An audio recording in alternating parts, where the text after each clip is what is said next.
Hi everybody, it's Jen. Welcome back to my channel, Hallmark Plus More, where we watch and talk about shows, movies, mysteries, Hallmark ornaments, and anything else that floats our boat. So today I'm going to be reviewing Elsbeth, Season 2, Episode 7. It airs on CBS starring Carrie Preston. Before I get into the review, I want to say thank you to everybody who watches my videos and subscribes. Thank you so much. I truly appreciate it. So this episode is a little different because I kind of knew before it aired that the judge character is Carrie Preston's real life husband. So anytime you can have a personal kind of personal aspect to the case. Obviously, in the show they're not related, but it's interesting to know in real life they are and to see them interact as characters because they're both very famous actors. And when you see him as the judge, you're going to be like, "Oh my gosh, yes, she's married to him. He's been in so many different films and shows." So, I always like to point that out because he does a great job and I love him as an actor. I'm just like picturing all the things I know him from. So, that's just a little side note when you watch this, and he is going to be a recurring character. So if you didn't pick up on on them interacting together, you're definitely going to see it in future episodes. So this one I love it. It's an interesting show because Teddy, her son, comes to visit. So you hear her talk a lot about Teddy, how they spend every other Christmas, one with her, with Teddy's dad and one with her, Elsbeth. So it's nice to actually see a face, to see Teddy come and actually visit and spend time. And she's also up for jury duty, which is definitely interesting, right? We all dread being on jury duty. It's our civil duty. Some people enjoy it. You know what I mean? For me, I don't have really a feeling one way or the other. If I'm supporting my child, if I'm a single mother, if I don't have any other income, there are excuses of getting out of jury duty. But if you don't have a legit excuse to get out of jury duty, then I think, you should follow through. Like I say, I think jury duty is our civil duty and our way of putting in our 2 cents. You know what I mean? A jury of our peers. Because, if something should happen and I'm arrested or I'm doing something, I want to know that the jury is people like me, normal, regular people, right? Not paid people or dirty cops or something like that. So I feel like if I was on jury duty, I would take that seriously if I could afford to go. I was on jury duty like 20 years ago and they paid you $12 a day, right? So as less your company is paying for you to assist in jury duty, sometimes people can't afford to do it. So everybody has different circumstances. But if you are on a jury, I definitely recommend you to take it seriously. You see in here, she was an alternate juror and she kind of works her way on being a one of the 12 jurors. And you see the other jurors, they have a notion of the person on trial. One guy was writing psycho and one person was writing guilty. And, it's like you got to hear all the evidence. So I'm definitely glad she was on the jury.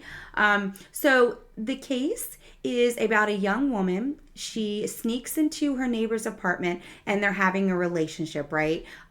They like the role play, she calls him a freak, that like he likes different, sexual adventures and things like that. So that's part of their, at the beginning of the show, you see a woman dressed in black break into her neighbor's apartment and come through the window and you're like, ooh, what's going to happen? And then you realize like it's planned. That's part of their role play. But she has a temper, which you find out later. But as they do this role play and after they have sex, she goes into the shower. He listens to music and then the killer's there, turns up the music really loud and then beats him with a baseball bat. And then leaves the bat against the shower door. So obviously when she comes out of the shower, she's going to touch the bat to move it and then she gets her fingerprints on it. So the killer was very it was, premeditated. He was very planned and very organized and thought out, okay, I'm going to do it here. She's going to get her fingerprints on it. I turn the music up. It's all going to work out. to where she's guilty. And then, of course, you see the face of the killer, and it's the judge. And you're like, how is this going to work, right? So, and as the trial goes on, she couldn't afford, she doesn't have a lot of money. So she affords this attorney, and he has ads. And, his ad is, the attorney you can afford. You know what I mean? I think that was his ad. The lawyer you can afford. I'm sorry, I wanted to check my notes. So, he's texting when the other lawyer is talking to the jury. He's not even listening. He's on his phone. He's like, I'm sorry, judge, I'm having this spat with my wife. And the lady's like, seriously? Like, Chaz, like, you're my lawyer, you're not even listening? And Elsbeth is watching this going like, objection, leading the witness. Like, she's a lawyer, so she's like, why isn't her lawyer saying all these things? And the judge is like very much leaning towards the other lawyer, obviously, because he's the killer. So he obviously wants her to be found guilty. So, right away, the judge is going to be biased the entire time. Elsbeth at first obviously doesn't know he's the killer, but she's picking up on, wow, you are really favoring the other side. Like, don't you see this woman is possible she didn't do it? And it's like the judge is like overruled, sustained, like just not real. And he's not a very good lawyer. He's a terrible lawyer as it is, representing this lady. So, I mean, the judge doesn't have to try very hard. Elsbeth is kind of pointing to the lady, like, and she's like nudging him, like, hey, I object, and so like the judge is seeing that, and so you can see there's a little bit of friction, like the judge is trying to, like, hey, Elsbeth, why you trying to interfere with the case. And the other lawyer was like, well, let's dismiss her. But there's only 2 alternates, and the other alternate had an emergency and left. So the judge is like, look, she's the only alternate. If something should happen to one of these 12 jurors, I don't want a mistrial. And you realize, of course he doesn't want a mistrial. He did it. He wants her to be guilty. He's basically setting her up for the crime. I mean, he put the bat there for her to touch. And then even when her lawyer was trying to ask her questions, like, oh, you love baseball. What's your favorite baseball team? Where'd you grow up? The judge is like, that has nothing to do with the case. And Elsbeth is like, wait, why is he trying to throw out all of this questioning? And Chaz, being the terrible lawyer he is, he's kind of getting frustrated, like, hey, I had good points. Why aren't you letting me say my points? And so, me loving mystery and puzzles, my mind is turning. My wheels are turning, going, well, he couldn't get it out, but where was he going? And I think Elsbeth was thinking the same thing. Like, where was he going with this line of questioning? Obviously, the judge shot him down. He couldn't finish his questioning, but it had to have, what kind of good point was he leading to? Because he was frustrated. Obviously, the woman on trial is frustrated because she's realizing her lawyer is terrible, and the judge is completely biased against her. And we really don't know why. I mean, we know why because we saw the judge as a killer. But, in the case, the jurors, Elsbeth is like, why is he being so harsh and so off to one side, right? So, she tries to help the lawyer. I kind of mentioned that earlier, and the judge picks up on it, but he's kind of in a bind. He can't really dismiss her. So she figures out a way to get on the jury, which I love. One of the other jurors is doing a podcast, and she notices he's recording. And the judge even sees that and says, okay, stop recording. And Elsbeth is like, wait, you should dismiss him. But he doesn't want Elsbeth on the jury. So then he tells him, like, well, what's the name of your podcast? And it's like, psycho women who kill or something like that. So he has no choice at that point than to dismiss. And Elsbeth gets on and gets officially as one of the jurors. So they're deliberating, and it has to be anonymous. They go around, everybody says guilty, one person says not guilty, and she does it in purple ink, which is typical Elsbeth fashion, right? She's so colorful with her outfit. So everybody knows it was Elsbeth. It's anonymous, but I mean, she's the only one with the purple pen. So she starts like saying, okay, let's Let's talk about the murder weapon. Let's talk about this. Let's talk about that. And the murder weapon, which was a baseball bat, was New York. It was signed by a New York player. They both love Boston Red Sox. In fact, when she was on the stand, she said that's how they got together, for their love of baseball. She was in the laundry room doing laundry. She was listening to baseball. Andy, the guy who was killed, comes in. Here, here's the baseball, and they start to talking, and that's what heated their relationship, was their love for baseball. So Elsbeth was like, okay, so why is the murder weapon a baseball bat signed by a New York player when they love Boston? If anybody knows baseball, Boston Red Sox, New York Yankees, complete enemies. Like, they're not, they're rivals. It's not one where it's like, oh, I love Boston Red Sox, but I have, New York memorabilia. So that was kind of a red flag. And it just kind of lets you know, too, the judge knew they love baseball, but he wasn't a baseball fan, or he would have picked up on that, right? So Elsbeth starts going over all these kind of like holes in the case, so to speak.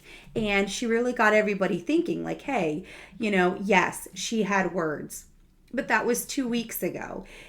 Why would she do that? I mean, if it was premeditated, why would she get angry with Andy, because she was jealous, thinking he was seeing somebody else? But then wait 2 weeks. And why would she sneak into the apartment, have sex with him, be in the shower, and set herself up? I mean, she was the one who found the body. She had her fingerprints on the bat. She's the one who called the police. The music was loud. She turned the music down.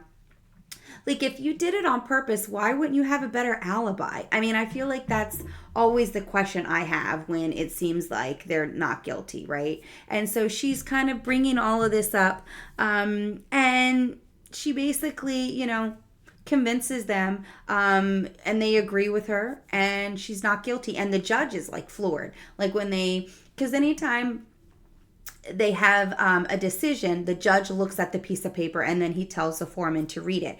So you could see the look on the judge's face when he reads the paper, not guilty. And, Elsbeth picks up on that. Like, he seemed like shocked, but kind of like upset, like kind of pissed off. Just a split second there with his expression. Something was off. And of course, Elsbeth is like, there's something wrong with him. And she kind of, picks up on like, hey, this judge was railroading her. Why was she, why did the judge railroad Delilah? Why did he pick her? You know what I mean? And so she gets off, she hugs Elsbeth and is like, thank you. Like, she kind of knows that she's the one who helped. And she's on the steps of the courthouse, and the judge comes out. And he's kind of smug, like, I know this was all you're doing. And, he mentions like, oh, he was just, a freak who like disco music freak or whatever. And bells go off in Elsbeth. She sees Delilah. She's like, hey, did you ever mention in your testimony what type of music was playing? And she's like, no, I just, loud music, turned it down. The neighbor said loud music. Nobody said disco. So Elsbeth was like, I got it. I don't know what's going on with this judge, but it was like, you just, you wanted to kind of be snooty to Elsbeth, but you let that leak. And as soon as he said it, I was with Elsbeth. I was like, that's it. That's how Elsbeth knows it was you. Because the disco music was never mentioned. And then after that, obviously the judge leaves. Dahlia, the lady who is free now, leaves. But she, the last scene, of course, is her in her office at the police station, and she is now going to investigate the judge. Another side note, as Teddy comes to visit and she does full-on jury duty, Kayla, who I love, shows Teddy around the city, which I kind of like too, because, he's waiting for his mom. They'll have dinner together because jury duty is just during the day. But Kayla takes it upon herself to kind of show him around, and she kind of enjoyed it because she's been in New York her whole life and she's never really done the touristy thing. So, Kayla kind of likes showing Teddy around and getting to know Teddy. And he opens up to his mom about some things in his personal life. So I love that they're connecting, because I always felt like they kind of had a strained relationship. Elsbeth wants more, but she's a lot sometimes. I love Elsbeth, but she kind of comes on with a lot. So I can understand Teddy kind of being a little reserved. And Teddy finds out whatever he tells his mom, Elsbeth is telling Kayla, she's telling, like, the whole department knows so much about Teddy. So now I can understand too why he's a little reserved on telling her things. But I like that in the end, you can tell they kind of bonded at the end. And you can see that she's now going to investigate the judge. So I mentioned at the very beginning of my review that the judge is her real life husband and he's going to be in recurring episodes. So I believe like this whole season, you've only got 7 episodes so far, but all of the cases are like a 1 episode case, right? Just like you do on all murder dramas or crime dramas, you have a case, and then they solve it or get the person off or whatever, and then you never see them again. So this is going to be interesting in Elsbeth because this judge is going to be reoccurring. You're going to see him again. At least that's what they tell us. And it's going to be interesting to see how Elsbeth is going to nail the judge. Because he's a judge, he's of authority. Not that they're above the law at all. I definitely want justice to be served. Truth always needs to come out, regardless of how painful or how powerful the person is. But it's definitely going to be interesting on how, she goes after the judge. And before the judge kills the guy, he says, hey, I didn't tell anybody's secret.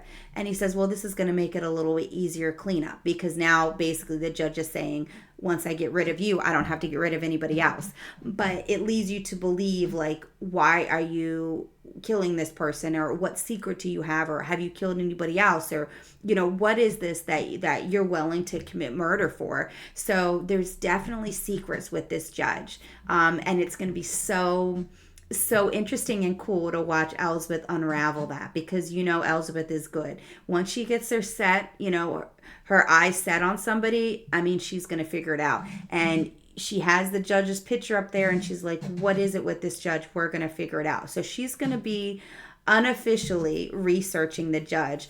And like I said, in the interview, since that's her real life husband, he's going to be in other episodes. I don't know how many. So that's going to be fun too. I kind of don't want to know how many because if I know he's going to be in 4 episodes, then I know it's going to take a while. If I know he's going to be in 2. So I kind of don't want to know how many episodes he's in because I want to think every episode he's in, she's going to nail him, right? So that's going to be fun to watch if you're a Carrie Preston fan, just to see that interaction with her real life husband and him being a bad guy, right? So I hope you enjoyed my review. I believe there is one more episode.